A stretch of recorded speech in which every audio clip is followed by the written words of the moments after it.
একজন মানুষ ঈমান আনলো, যেমন কালকে একজন ঈমান এনেছে, ঈমান আনার সাথে সাথে তার প্রথম কাজ কি বলুন? বলেন প্রথম কাজ কি? ফজরের নামাজের আগে একজন ইসলাম কবুল করলেন, তার প্রথম দায়িত্ব নামাজকে আদায় করে দেওয়া, ফজরের নামাজ পড়া। জোহরের আগেই কেউ ঈমান আনলো, তার প্রথম দায়িত্ব জোহরের নামাজ আদায় করা। আসরের নামাজের আগে ঈমান এনেছে, তার প্রথম দায়িত্ব হলো আসরের নামাজ আদায় করা।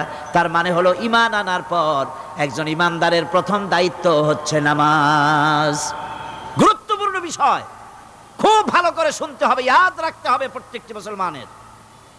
এই নামাজ কি জিনিস, কেমনে আদায় করতে হবে, আদায় না করলে কি হবে, গুরুত্বপূর্ণ এই কথাগুলি প্রত্যেকের স্মরণ রাখতে হবে।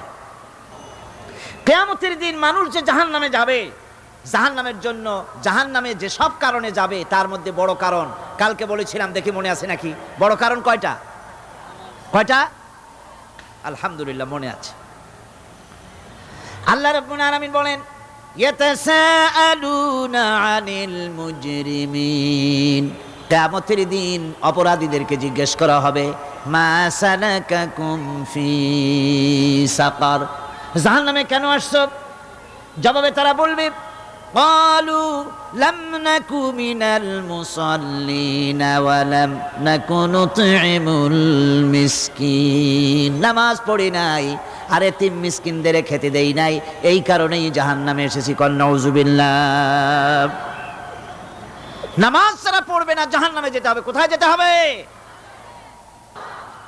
আকীদাগত দিক থেকে ঈমান হলো তাওহীদের স্বীকৃতি, আর আমলের দিক থেকে নামাজ হচ্ছে তাওহীদের বহিঃপ্রকাশ। আপনি মুসলমান তা প্রমাণ হবে নামাজ দিয়ে। নামাজহীন ঈমানের দাবি মূল্যহীন। যার নামাজ নাই তার ঈমানের দাবি করার কোনো মূল্যই নেই।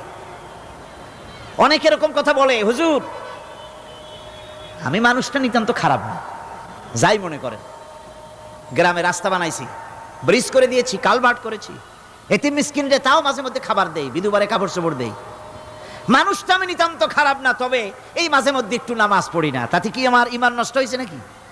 আমি বলি, ভাই ঈমানই তো নাই, নষ্ট হবে কি? ঈমান থাকলে না নষ্ট হবে? ঈমান নাই।